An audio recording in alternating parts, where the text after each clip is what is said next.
म्हणजे आपण लहान असतो तेव्हा मुली तुम्ही जेव्हा वाढत असता तेव्हा का मी मोठी झाले का मी लग्न करेन. माझं ते नव्हतं. मी मोठी झाली का मी लॉयर लॉयर. होईल. हायकोर्ट, सुप्रीम कोर्ट, लॉ मध्ये सर्व्हिस तुमची 50 वर्ष प्लस झालेले आहे. एक स्त्री म्हणून तुम्हाला पुरुषांपेक्षा डबल काम करावं लागते जस्ट टू प्रूव्ह युअरसेल्फ.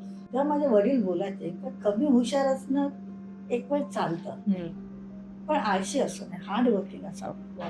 एक वेळ अशी होती की ज्यावेळेस तुम्हाला सेल्फलेस म्हणजे प्युअर फॉर्म ऑफ लव्ह आपण ज्याला म्हणाल की एकदम सेल्फलेस ऍक्ट तुम्ही केला की तुम्ही तुमच्या मिस्टरांना किडनी डोनेट केली. मी माझ्या क्लायंट्सना सांगते, ते बोलतात ना मॅडम आपण हे जिंकणार का, आपण जिंकणार का? हा, मी असं कधीही सांगत नाही हो आपण जिंकू. आपण नाही प्रिडिक्ट करू शकत. सिनियर काउन्सिल या पदाचं काय महत्व आहे आणि यांच्या रिस्पॉन्सिबिलिटीज काय असतात? असे कोणते लॉज आहेत किंवा असे कोणते टिप्स आहेत ज्या महिलांच्या रिलेटेड सर्व महिलांना माहिती पाहिजे? किडनी दिल्याने मला काहीही बाधा झालेली नाही. वर्गीस वर्गीस. ते माझे क्लायंट होते. तिला डायव्होर्स हवा होता ना. त्यावेळेस काय चालू असतं मनामध्ये की ज्यावेळेस आपल्या आर्ग्युमेंट्समुळं लॉचं इंटरप्रिटेशन चेंज होण्यासाठी मदत होते?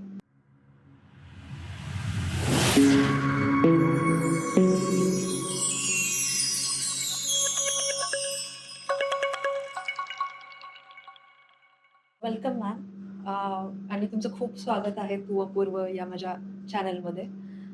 सगळ्यात आधी तर खूप thank you and I know how valuable your time is, but तुम्ही त्यामुळे टाईम काढून दिला सो खरंच खूप थँक्यू. तुम्ही आज तुमची हायकोर्ट, सुप्रीम कोर्ट अँड लॉमध्ये सर्व्हिस तुमची 50 वर्ष प्लस झालेली आहे. म्हणजे 50 वर्षांपेक्षा जास्त तुम्ही काम करताय. आणि आता तुम्ही हायकोर्टच्या सिनियर काउन्सिल या पदावर आहे, जे अ, अगदी थोड्या लॉयर्सला हा सन्मान दिला जातो. And it's it's really commendable and I am really happy की मला तुमचा टाईम मिळाला. सो खरंच खूप थँक्यू. मलाही तुमचे धन्यवाद मानायचे आहेत का तुम्ही मला ही ऑपॉर्च्युनिटी दिली. अरे नाही. सर्वात आधी मॅम, जे नॉन लॉ बॅकग्राऊंडचे लोक आज आपल्याला बघतायत किंवा इव्हन ज्या स्त्रिया आहेत, या सर्वांसाठी तुम्ही काय सांगताल की सीनियर काउन्सिल या पदाचं काय महत्व आहे आणि यांच्या रिस्पॉन्सिबिलिटीज काय असतात? एक तर सीनियर काउन्सिल या पदावर पोहोचणं म्हणजे फार कठीण आहे. आणि एवढं की आपल्या बॉम्बे हायकोर्टमध्ये, दुसऱ्या हायकोर्टमध्ये पण असेल, ते it was a boys club. खूप वेळ. अच्छा. आणि फार फार कमी अशा एक हात दुसरी अशी हातावर मोजण्यासारखे लेडीज होत्या. म्हणजे माझ्या आठवणीत तर फक्त 2 का 3च होत्या लेडीज सिनियर काउन्सिल. बाकी जे हे मेन होते. माझ्या आधी फक्त एकच होती. त्यानंतर मला हे मिळालं. एवढ्या वर्षांमध्ये एकच फक्त लेडी? हो, हो. माझ्या आधी एकच होती. म्हणजे त्याच्या आधी आणि एक मला माहिती होती. म्हणजे होती. त्यामध्ये मला वाटतं काय रिटायर झाल्या आणि ती खूप सिनियर होती मला त्या बॅचची. त्या खूप सिनियर होत्या. त्यानंतर होती ती जवळ-जवळ माझ्याच वयाची होती. त्याच्यानंतर काही वर्षांनी हे मला मिळालं. लेडीजमध्ये आता काही थोड्यांना दिलेलं आहे. पण तिथे पोचायचं म्हणजे बाई आणि पुरुष सोडा, जनरलमध्ये ते खूप कठीण आहे. म्हणजे तुम्हाला एक तर मला असं कधी स्वप्नातही वाटलं नाही का मी इथपर्यंत पोहोचेन. मला व्हायचं होतं कारण मला लहानपणापासून लॉचंच हे होतं. पण ते पर्सिव्हिअरन्स एक शब्द आहे इंग्लिशमध्ये जे खूप काही सांगून जातं. राइट. पर्सिव्हिअरन्स जर ठेवला तर तुम्हाला सगळं मिळतं. हे असं माझं म्हणणं आहे. What is the role and responsibility of this designation? हां, ते ह्या ह्याच्यामध्ये असं आहे का आपल्याला एक तर आम्ही लॉयर म्हणून जेव्हा असतो, तेव्हा आम्ही ड्राफ्टिंग करतो. तर ते सीनियर काउन्सिलला ते ड्राफ्टिंग नाही करायचं. सीनियर काउन्सिलला ब्रीफ करायला एक ज्युनियर काउन्सिल असलाच पाहिजे. ओके. आम्ही स्वतःहून जाऊन आपल्याला नाही होऊ शकत. आम्ही स्वतःहून पुढचेही हे स्वीकारू शकत नाही ब्रीफ. ती ब्रीफ येते ते आमच्या अटर्नीज असतात जे रेकॉर्डवर. त्यांनी आम्हाला ब्रीफ केलं तर आम्ही अपडेट होऊ शकतो. वी कॅनॉट मध्येच इंग्लिश बोलते, बट वी नाही, कॅनॉट सॉलिसिट वर्क. हे सीनियर काउन्सिलचं खूप आहे. म्हणजे त्याच्या रिस्ट्रिक्शन्स पण बऱ्याच आहेत. तुम्हाला बाकी कुठचंही काम करता येणार नाही. इतकं की तुम्ही जर एखाद्या कंपनीत, आता ही दिवेकरन कंपनी आहे. दिवेकरन कंपनीमध्ये मी नाही आहे. मात्र जर असते तर मला रिटायर व्हावं लागलं असतं from the partnership okay. And then practice, असे रिस्ट्रिक्शन. कारण त्यांचं म्हणणं सिनियर काउन्सिल बोललं का तुमचं फक्त एकच असायला पाहिजे ध्येय, म्हणजे ते लॉ इंटरप्रेट करणे at a senior level. Law choose करायचं काय कारण? हा, ते कारण म्हणजे अगदी माझ्या लहानपणी जाते, कारण माझे वडील होते ते लॉयर होते आणि ते चीफ पोलीस प्रॉसिक्युटर होते. म्हणजे हा. जेव्हा मी लहान होते तेव्हा ते chief police prosecutor of Bombay होते, ओके. मोठ्या हुद्द्यावर. मला लहानपणापासून का कोणाच ठाऊक असंच वाटायचं का मी लॉयर होणार. अच्छा. म्हणजे हा, माझं ठाम मत होतं मी लॉयरच होणार. म्हणजे आपण लहान असतो तेव्हा मुली, तुम्ही जेव्हा वाढत असता तेव्हा का मी मोठी झाले का मी लग्न करेन. माझं ते नव्हतं, मी मोठी झाले का मी लॉयर लॉयर. होणार. वा वा. आणि माझे वडील लॉयर असल्या कारणाने त्यांनी हे खूप असं मनावर घेतलं, कारण हिला व्हायचं तर तिला मी बघीन. ओके. म्हणजे त्यांच्या इन्फ्लुएन्समुळे की तुम्हाला नाही इच्छा नाही, होती? त्यांच्या इन्फ्लुएन्स, ओके. त्यांचंच इन्फ्लुएन्स. BA झाल्यानंतर मी लॉ जॉईन केला. ओके. आणि मग लॉ जॉईन केल्यानंतर तोपर्यंत जसे आपण स्टुडंट लाईफ आपलं असते, मजेत घालवायचं, गमती, लॉयर होणार म्हणून काय तेव्हापासूनच अगदी काय सिरियसली अभ्यास बिभ्यास केला तसं काही नव्हतं. पण जेव्हा मी लॉ पास झाले त्या आणि ह्या फील्डमध्ये आले तेव्हापासून मग खूप टफ होतं. अच्छा. खूपच टफ. कारण जितकं त्या आमच्या वेळेला ना लॉ पास करणं फार सोपं होतं. जो तो लॉ करून बसलेले असायचे, मी खूप पाहिलेले आहेत. मी लॉ केले. पास करणं फार सोपं होतं. प्रॅक्टिस करणं खूप खूप कठीण होतं. फार कमी लोकांना म्हणजे जमतं. प्रॅक्टिस करायची आणि प्रॅक्टिस कंटिन्यू इंडिपेंडेंटली करायची म्हणून म्हणते, आणि ती कंटिन्यू करायची तसं. हे अवघड होतं खूप. हा, खूप खूप अवघड. कारण काय, मी सुरुवातीला कुठची माझ्या वडिलां सुरुवातीला 2 वर्ष मी इन्कम टॅक्सच्या लॉयर्स बरोबर हे होतं, फर्म होतं इन्कम टॅक्स लॉयर्सचं. त्यांच्याबरोबर मी हे केलं. ज्युनियर आम्हाला त्याला कंपल्सरी चेंबरिंग होतं त्यावेळेला, बार काउन्सिलचं. मी तिथे चेंबरिंग केलं. पण मला ती प्रॅक्टिस एवढ्यासाठी नाही आवडली, कारण त्याच्यामध्ये हे प्रामाणिकता फार कमी दिसली मला त्या फर्ममध्ये. तर मला तसं काम करायचं नव्हतं. म्हणून मी ते माझ्या वडिलांना सांगितलं. त्यावेळेला ते रिटायर झाले होते आणि ते क्रिमिनल कोर्ट्समध्ये प्रॅक्टिस करत होते. तेव्हा मी त्यांना जॉईन केलं. अच्छा. आणि मी त्यांना जॉईन केलं आणि 1 वर्षभरात ते वाढले. तर त्यानंतर मी स्वतःहूनच पुढचं फर्म मी काही जॉईन न करता मी स्वतःवरूनच इंडिपेंडेंटली जे काय वडिलांनी प्रॅक्टिस ठेवले होते माझ्यासाठी, नाही असं नाही, त्यांचं काम घेऊनच मी पुढे केले. ओके. तेच कंटिन्यू केलं मग. हा, मग ते ते कंटिन्यू करून क्रिमिनलला होते. तर माझे वडील नेहमी म्हणायचे की तू सिव्हिलला जा, क्रिमिनलमध्ये राहू नकोस आणि लोअर कोर्टात राहू नकोस. मग मी माझे जे क्रिमिनल मॅटर्समध्ये जिकडे माझ्या अगेन्स्ट ऑर्डर गेलेली असेल तर मी अपील करायचे आणि मीच त्याच्यात अपील व्हायचे. सेशन्स कोर्ट म्हणून हायकोर्ट, असं करून करून मी हायकोर्टपर्यंत पोहोचले. बरं, आता सिव्हिल साईडला कसे पोहोचले ती पण एक गंमत आहे. कारण माझं जेव्हा लग्न झालं, थोडी प्रॅक्टिस केल्यानंतर माझं लग्न झालं. कारण माझ्या वडिलांनी ना असं ठरवलं होतं का BA किंवा LLB झाल्याबरोबर लग्न नाही हिचं करायचं, हिने 5 वर्ष तरी प्रॅक्टिस करायला पाहिजे. म्हणजे त्या काळात हे हो, खूप मोठी कारण गोष्ट. काय ते बोलले का तुझं जर असं लग्न केलं तर तुझी प्रॅक्टिस राहून जाईल, कोणी तुला सिरियसली घेणार नाही, म्हणून तू थोडी प्रॅक्टिस कर. म्हणून माझे 3 वर्ष झाल्यानंतर माझ्या आईनी माझ्या वडिलांच्या पाठी हे लावलं का नाही तिचं लग्न आता करायचं. तिने काही जन्मभर वकिली नाही करायचं, तिने संसार पण करायचा. म्हणून मग मी माझं लग्न झालं तेव्हा माझ्या सासरची ना भरपूर प्रॉपर्टी होती आणि त्यांचे पार्टिशन सूट्स चालू होते त्यावेळेला. अच्छा. आता पार्टिशन सूट म्हणजे एकाच फॅमिलीतले 2 भाग असतात हे. तर त्याच्यामध्ये मी आले तेव्हा मला त्यांना आपली सून आहे, म्हणजे माझ्या ब्रांचला माझ्या जे म्हणजे त्यांना असं वाटलं आमची सून आहे म्हणून ऑटोमॅटिकली मी या त्यांच्या केसेसमध्ये एंटर होते. आणि ते सिव्हिल साईडचे होते, त्यांचे सिनियर काउन्सिल सिनियर लॉयर्स होते. तर त्यांच्या बरोबर मी काम करायला लागले आणि त्यांनी पण ते सिनियर लॉयर होते ना ते फार चांगले होते. त्यांनी असं मला शिकवलं सिव्हिल लॉ. आणि तशी मी सिव्हिल ह्याला एंटर हो. पण तेव्हापासूनच ते मला जाणवत होतं का हे खूप काय म्हणतात ते टेन्शन आणि स्ट्रेसफुल आहे प्रोफेशन. सिव्हिल की professional? Profession on the whole स्ट्रेसफुलच आहे ना, कारण तुम्हाला कोर्टात जावं लागते, you have to deliver goods and तुम्हाला तुमच्या वडिलांचा एवढा इन्फ्लुअन्स होता लॉ करण्यासाठी आणि त्यांच्यामुळे तुम्हाला माहिती होती कोर्ट किंवा केसेस या सगळ्यांबद्दल. बट ज्यावेळेस तुम्ही इंडिपेंडेंटली चालू केलं आणि फर्स्ट टाइम तुम्ही ज्यावेळेस हायकोर्टमध्ये गेले होते त्यावेळेस कसं होतं सगळं? तर एक तर माझ्या वडिलांच्या बरोबर मी जेव्हा लहान होते ना, तेव्हा माझे वडील ना आमचं एक त्यांचं ऑफिस आमच्या घरातच होतं. अच्छा.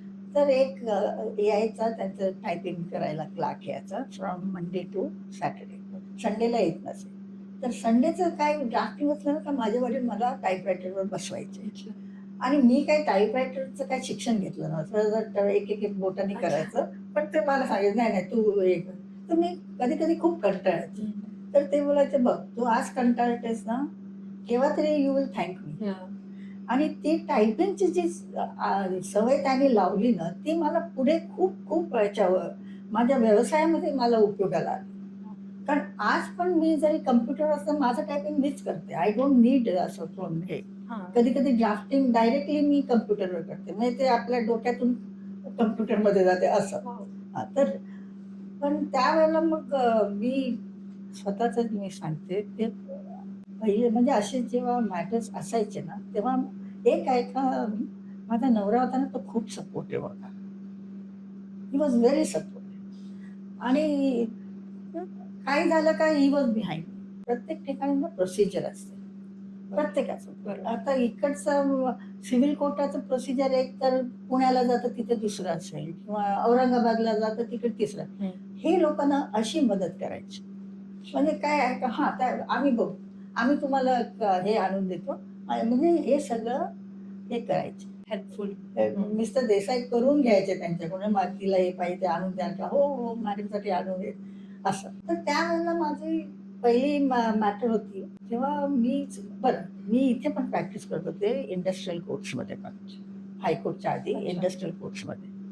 तर मी एक अपील फाईल केली होती. एम्प्लॉईज इन्शुरन्स कॉर्पोरेशन ॲक्ट खाली अपील रिट पिटिशन फाईल केलं. तर ते माझं पहिलं होतं रिट पिटिशन कोर्टात.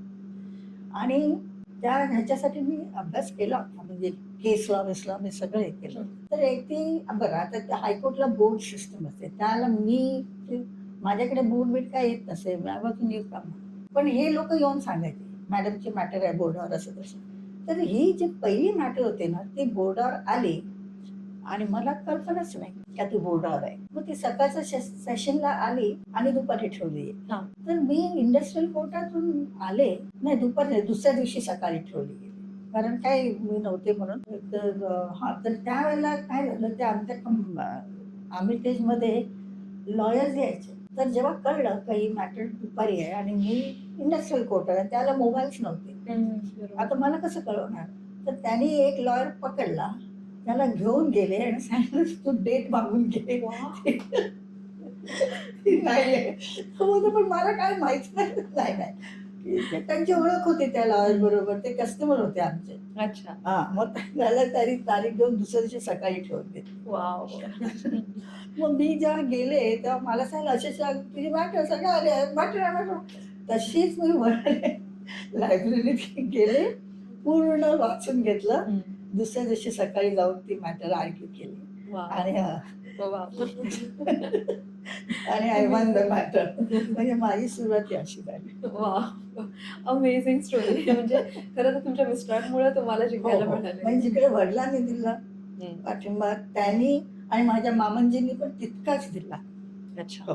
तितकाच दिला. ते पण लॉयर होते? नाही ते बिझनेस मध्ये होते. आर्बिट्रेशन कंपनीचे ते सिनियर पार्टनर होते. म्हणजे सासरे आहेत तुमचे? माझे सासरे. तर ते पण एवढे म्हणजे माझे सासरच्या मंडळींना मला खूप हे प्रोत्साहन देतात. ऍक्च्युअली खरंच त्यामुळेच पुढे येऊ शकतात. असं सासर सगळ्यांना मिळावं. खरंच. सुरुवातीच्या काळात म्हणजे आता तर ठीक आहे तुम्ही आता टॉप स्टेजला आहे तुमच्या आणि तेवढं एक ब्रँड एक नाव झालेलं आहे तुमचं. पण सुरुवातीच्या काळात ज्यावेळेस तुम्ही जस्ट स्टार्ट करत होते, तेव्हा तुम्हाला असं वाटलं का की एक स्त्री म्हणून तुम्हाला पुरुषांपेक्षा डबल काम करावं लागते जस्ट टू प्रूव्ह युअरसेल्फ? नाही, असं मला कधी नाही. माझं एकच म्हणणं आहे, कोणाची कंपेअर करू नका. तुमचं तुम्ही करा ना. ह्याच्यापेक्षा माझ्यापेक्षा ह्यांना मिळते हे काही नाही. तुम्ही तुमचं करा. तुम्हाला जेवढं कराल तुम्हाला ते प्रतिसाद मिळतो. आणि मलाही अजून मागे पण कोणीतरी मागे एका इंटरव्ह्यूमध्ये पण मी हेच म्हटलं का डिस्क्रिमिनेशन हे बी हे बहुतेक आपल्या ना डोक्यात असतं. असेल काही ना होत असेल काय माहिती. आफ्टर ऑल जजेस आर ह्युमन आणि आपण हे पण ह्युमन नव्हतं.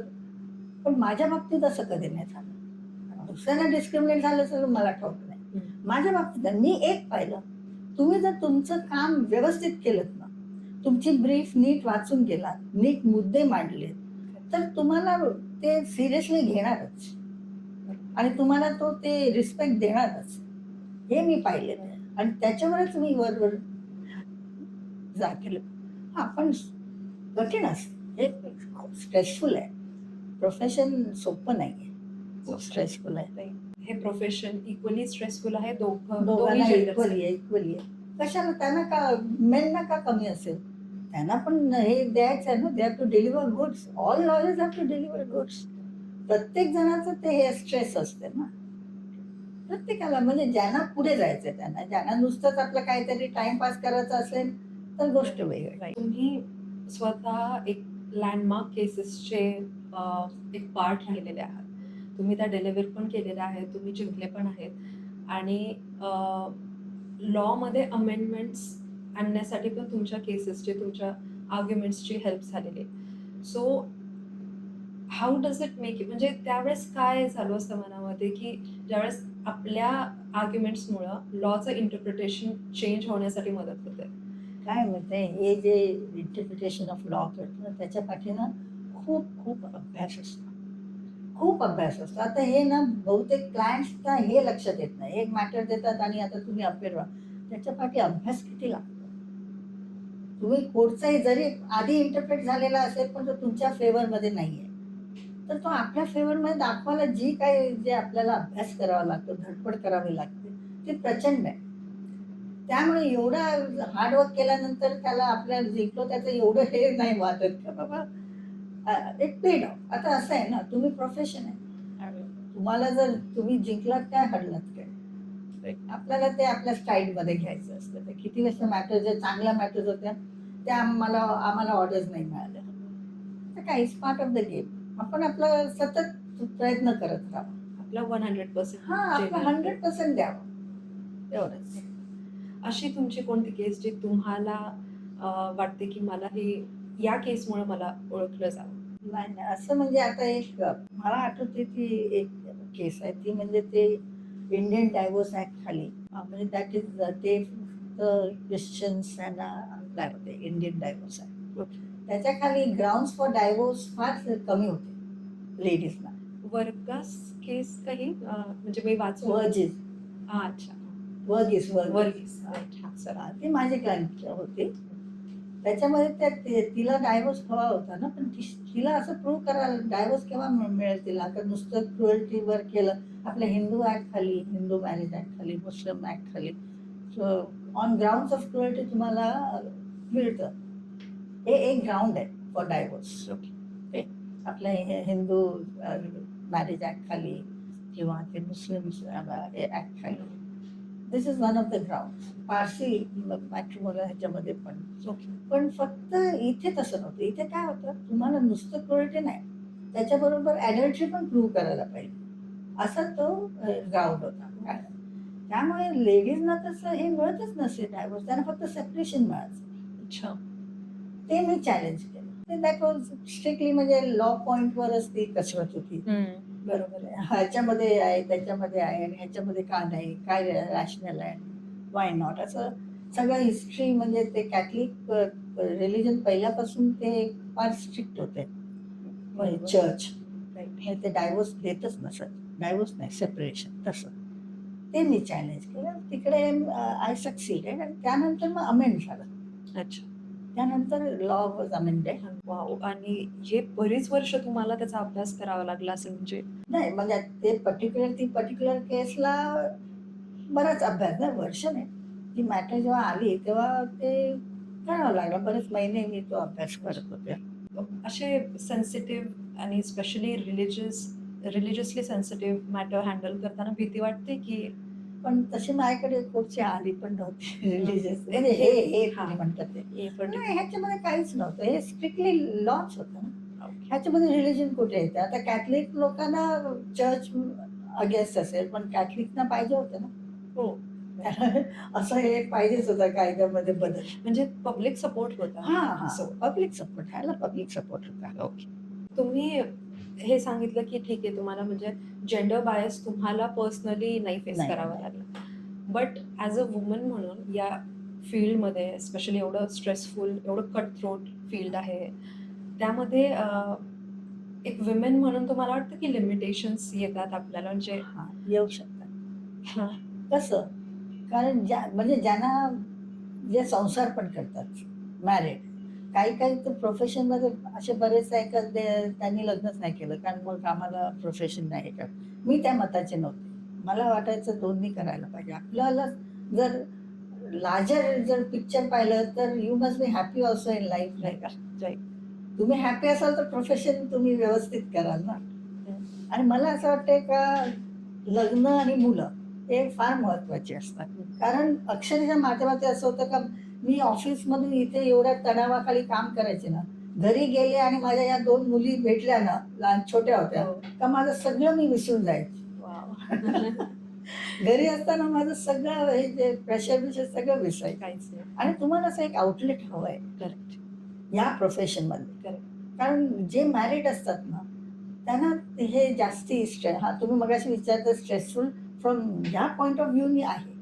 कारण मी बघायचे माझ्याबरोबर मी त्याला ट्रेननी यायची. तर माझ्या बरोबरच्या बायकांना सकाळी उठून स्वयंपाक करायच्या, पूर्ण स्वयंपाक करायच्या, लवकर उठून पाणी भरायचं, हे सगळी कामं त्यांच्या मागे होती. हो. काही-काही स्त्रिया तर लहान मुलांना घ्यायचे आणि एका स्टेशनवर कुठे त्यांचे पेरेंट्स राहत होते, तिकडे ते पेरेंट्स यायचे आणि त्या मुलांना घेऊन जायचे.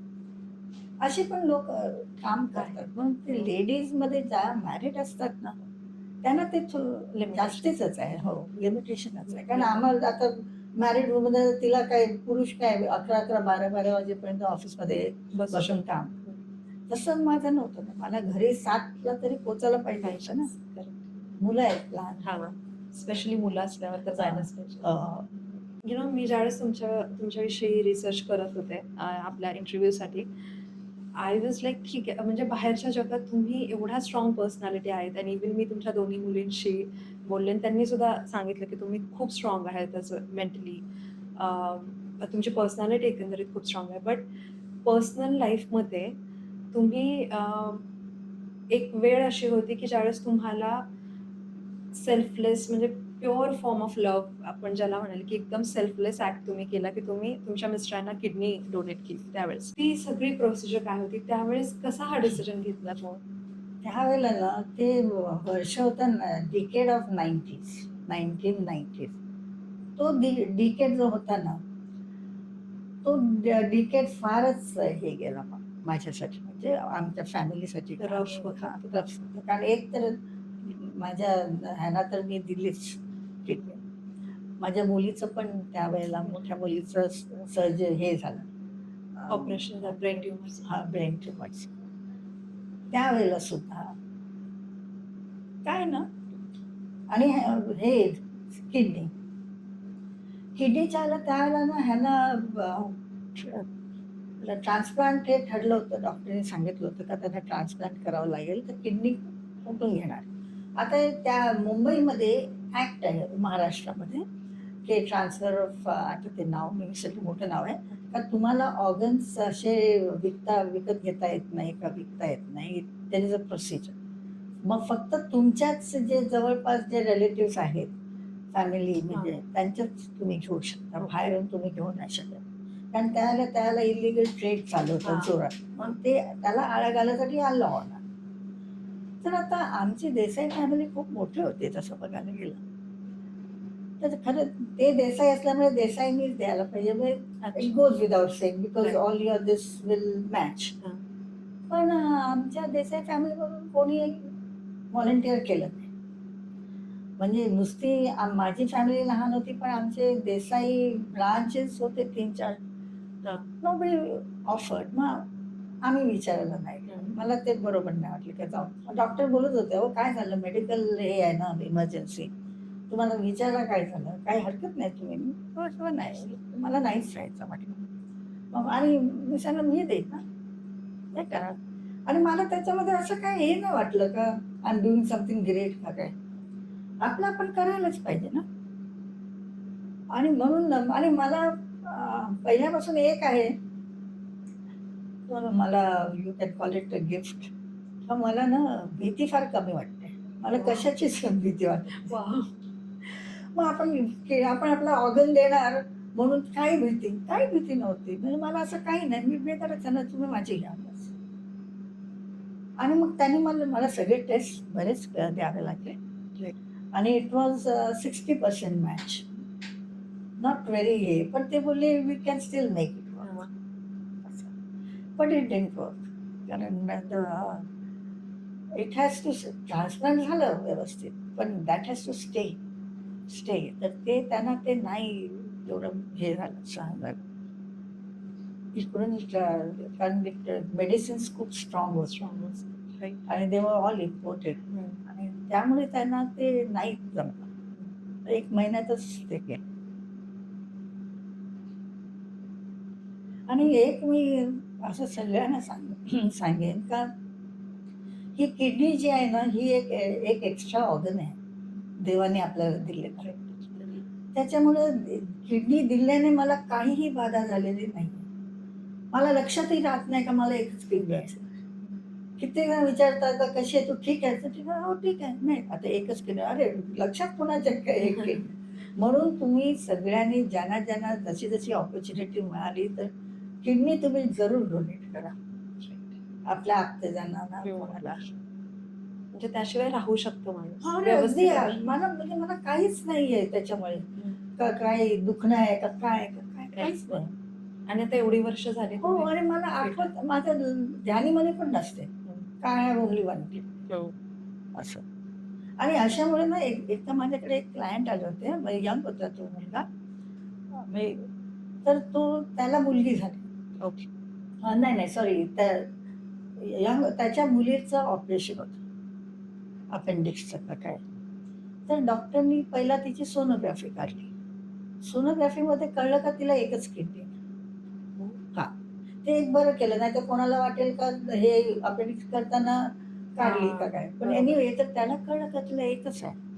तर तो त्यावेळेला माझ्याकडे आला होता, कामासाठीच आला होता, म्हणजे अर्जंट होतं म्हणून. आणि एकदम असा त्या चेहऱ्यावर असं तो रडत होता असं माझ्या लक्षात आलं. एकदम चेहरा त्याचा बदलून मी काय विचारलं नाही. मग मी सांगितलं का जर तुम्हाला जर काही हे असेल तर आपण आज नको बसूया, आपण तुम्ही उद्या या. तर तेव्हा त्यांनी सांगितलं का नाही, माझ्या मुलीला ना एकच किडनी आहे. आता तिचं कसं होईल? तिचं लग्न कसं होईल ते सांग. तेव्हा मी सांगितलं, "अहो तुम्ही नको काळजी करू, मला पण एकच आहे." हे तुम्ही तुमच्या मनातून काढून टाका. काही होत नाही. नॉर्मल आहे सगळं. हां, सगळं नॉर्मल आहे. तेव्हा त्याला जरा हे झालं का हां. मी सांगितलं, "तुम्ही जाऊन डॉक्टरना विचारा." खात्रीचं मी जिवंत उदाहरण आहे तुमच्यापुढे. बरोबर. तसं एका दुसऱ्या क्लायंट बरोबर पण असंच झालं होतं का मी माझ्या हे बर्थपासूनच मला एनलार्ज्ड हार्ट आहे. हां. तर त्यावेळेला आमच्याकडे पण माझ्या आईने सगळी घाबरली होती. तर ते डॉक्टर त्याला कोयलो म्हणत होते. तर त्यांनी सांगितलं का नाही तसं काय हे काळजी करण्याचं हे नाहीये.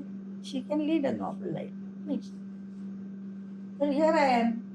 तर तसंच माझा एक हे कलीग आला, तो यंग होता. तर त्याचा मुलगी झाली होती. आणि त्यांनी मला सांगितलं का मला मुलगी झाली. तर मी सांगितलं, "अरे वाह! वाह! ये." तुला नाही हो. मला भेटायला आला नाही बस. तिला ना एनलार्ज हार्ट आहे. तर मला असं हे आहे असं डॉक्टर. तर मी सांगितलं, "तर हरकत नाही ना, मला पण एनलार्ज हार्ट आहे. मी अजून पण ते जिवंत आहे. काही काळजी करू नकोस." असे 2 इन्स्टन्सेस असे झाले. लोकं घाबरतात ना, एनलार्ज हार्ट बोललं का काय. तर तेवढंच आहे ना. हो, डॉक्टर बोलतात काही असं काळजी करण्यासारखं नाहीये. पण कसं मी सांगितलं, "नाही, नको करू काळजी." मे बी तुम्ही जेवढं पॉझिटिव्ह पण राहाल तेवढं अजून ते व्यवस्थित. तेच ना.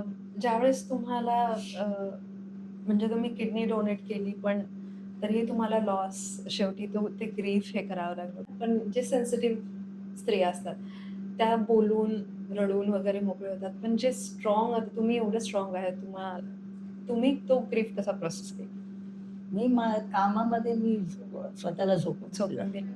म्हणजे तुम्ही प्रोसेस करायला वेळच नाही मी दिला. काय 13 दिवस संपले ना, त्याआधी मी स्वतः डोनेट केल्यामुळे मी पण पेशंटच होते. आणि माझं operation according to doctors deeper होतं, म्हणून I should take more rest. मी तर काही घेतलीच नाही. 4 दिवस राहिले आणि मी दररोज तिकडे जाऊन बसायचे. He was in isolated room. आम्हाला फक्त मी वाट बघायची, डॉक्टर आले का ते मला आत न्यायचे. तर तशी मी फिजिकली पण तशी स्ट्रॉंग होते. पण हे झालं आणि काय असते ना, आपण ग्रीफ जात नाही. बरोबर आहे. तर मी असं कामामध्येच हे करून टाकलं.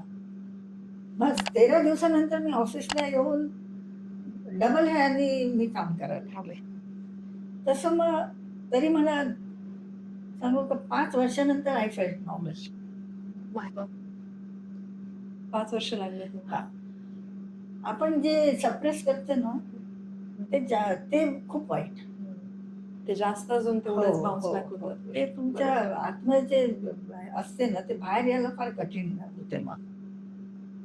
तरी 5-1 वर्षानंतर आय बिकेम कम्प्लीट. तोपर्यंत असं मी I was not normal as such. तुमची प्रॅक्टिस 50 वर्षांपेक्षा जास्त झाली आहे. म्हणजे एवढा मोठा तुम्हाला एक्सपिरियन्स आहे आणि तुम्ही लिटरली वर्षानुवर्ष म्हणजे चेंज होताना बघितल्यात सगळ्या गोष्टी. हाऊ डू यू थिंक की या 50 वर्षांमध्ये system as well as you changed? काय ना, मी म्हणजे जसं मला वाटतं मी अख्खं आयुष्यच पाहिले नाही. फुल सर्कल फुल होत झालं, थोडंच राहिलं. तर त्याच्यामध्ये ना मी पद्धतीमध्ये चिकार हे पाहिलं. जसं तुम्हाला सांगता, आता एवढं सगळं डिजिटलाइज झालेलं आहे. आज मी माझ्या ऑफिसमध्ये बसून आर्ग्यू करू शकते व्हर्च्युअली. ते एक आहे. पहिला जे होतं ना लहानपण सुरुवातीला, त्यावेळेला हे हायकोर्टला पण, आता आमच्या हायकोर्टला बोर्ड्स येतात. म्हणजे उद्या काय मॅटर्स आहेत ते संध्याकाळी येतात आदल्या दिवशी. तर मला ते बोर्ड करायला पाहिजे, कारण दुसऱ्या दिवशी तयारी करायची. मॅटर्स बोर्डावर आले मग ते सगळे ब्रीफ्स तर काढायला पाहिजेत. तर मग संध्याकाळपर्यंत थांबावं लागायचं. आम्ही एक बोर्ड क्लार्क ठेवला होता आणि ते बोर्ड हायकोर्टला असे मोठे मोठे असे चार्ट्स असे लागायचे खाली ग्राउंड फ्लोअर. मग आमचे क्लार्क्स असायचे, बोर्ड क्लार्क्स. ते कठीण होतं. ते एवढ्या सगळ्या बोर्डमध्ये आपली मॅटर शोधून काढून ते आणून द्यायचे आणि मग आम्ही ती तयारी करायची. चला उद्याचे काढून ठेवा, मग वाचा. बरं, आता कोर्टामध्ये सुद्धा एक आपली मॅटर आहे, एका कोर्टात आहे, कोर्ट नंबर आमच्या ह्याच्यामध्ये. तर तिथे आम्हाला बसून राहावं लागायचं. कारण बरं, आता मॅटर आहे सपोज सिरियल नंबर 59 आहे, तर मला माहिती आहे का दुपारपर्यंत ते रीच नाही होणार. 7 मॅटर म्हणजे संध्याकाळीच ते कॉल आउट होईल. तर मग लायब्ररीत बसू शकत होतो. पण जर का ती अशी हाफ वे असली 25, 26, तर आम्हाला तिकडे बसून राहावं लागायचं. किंवा आमच्या क्लासला तिकडे उभं करा. 2-3 कोर्सला असायचं. मग तू खालच्या कोर्टाच्या इकडे आणि मी इकडे, असं आम्ही हे करून तशी धावपळ असायची. आता कसं झालेलं आहे, आता तर आणखीन इम्प्रूव्ह झालं. पण जेव्हा हे बोर्ड्स यायला लागले, प्रिंटेड बोर्ड्स यायला लागले आणि नेटवर्क बोर्ड्स यायला लागले, ऑनलाईन सगळं असल्या कारणाने म्हणजे इतकं सोपं झालेलं आहे. ऑनलाईन मध्ये असल्यामुळे मला आता अख्ख्या वीकचा पण बोर्ड आम्ही शनिवारी बघतो, अख्ख्या वीकचा पण. बरं, आता आणि ऑफिसमध्ये कोर्टामध्ये बसावंच लागत नाही. मी काय करते, मी इथेच बोर्ड बघते, कारण मला इकडे मला ऑनलाईन दिसतोय.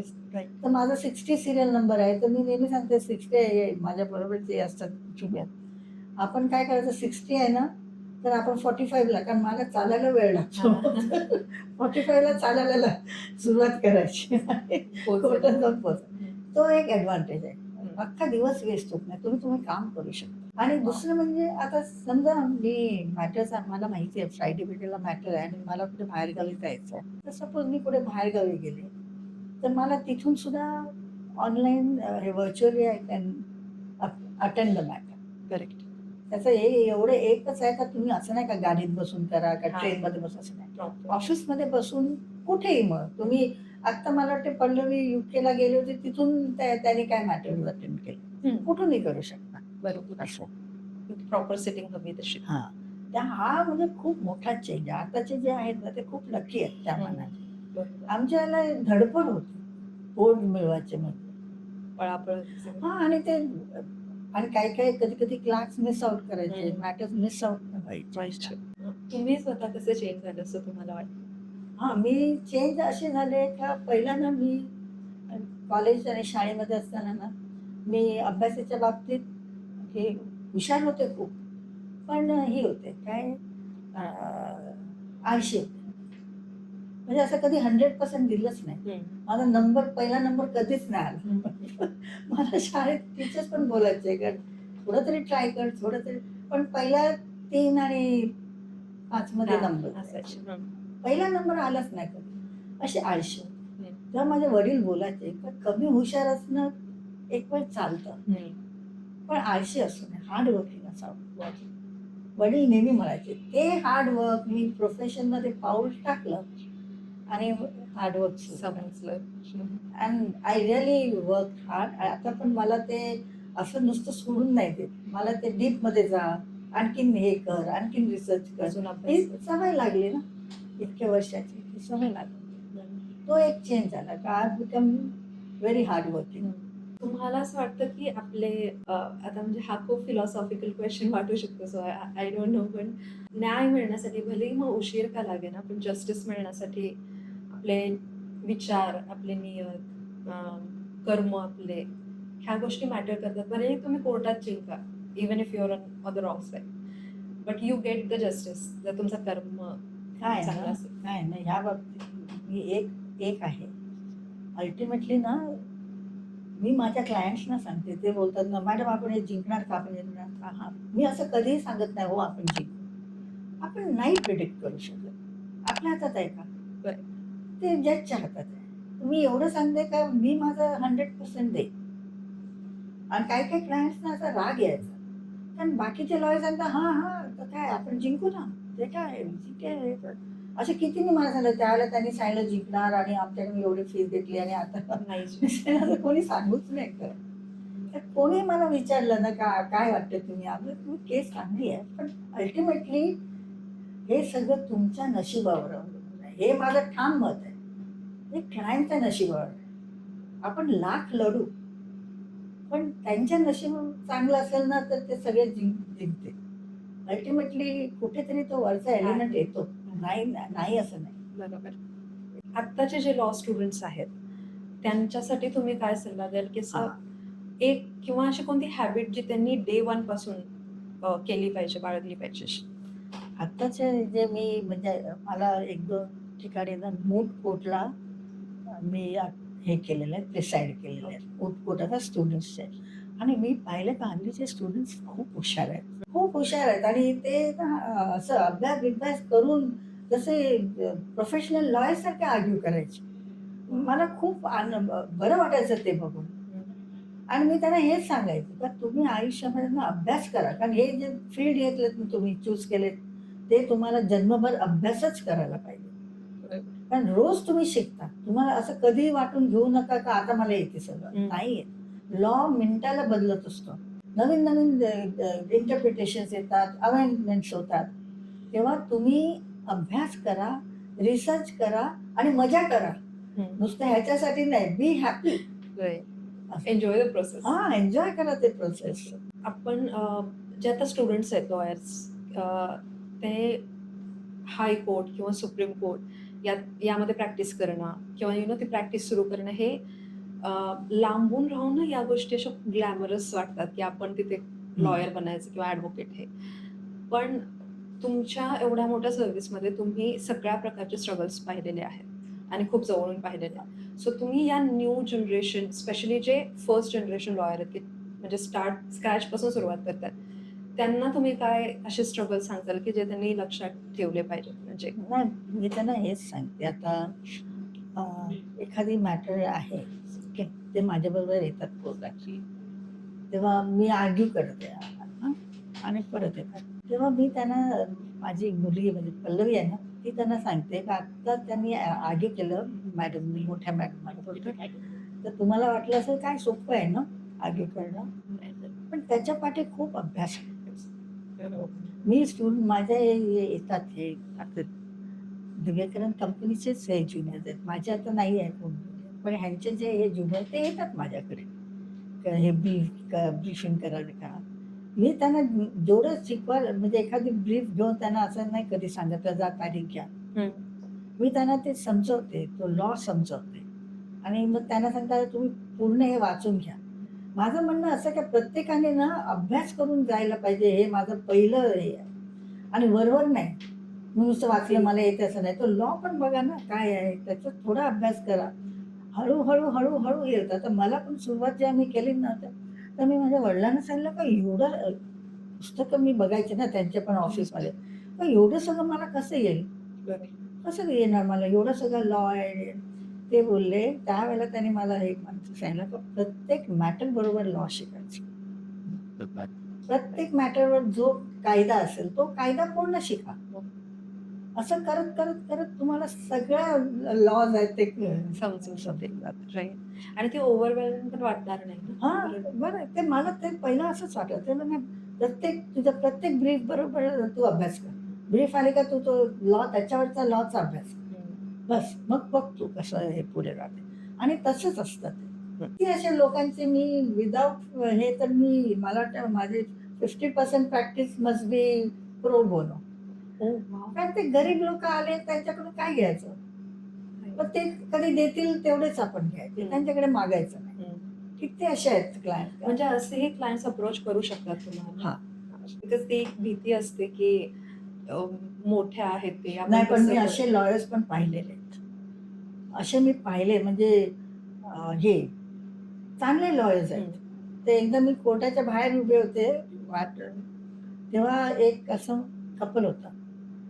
महाराष्ट्रीयन होते धोतर आणि ते उभे होते. गरीब म्हणजे गावातलेच होते. आणि मग ते त्या काउन्सिल होता, पारसी काउन्सिल होता आणि सीनियर काउन्सिलच्या लेव्हलचा होता.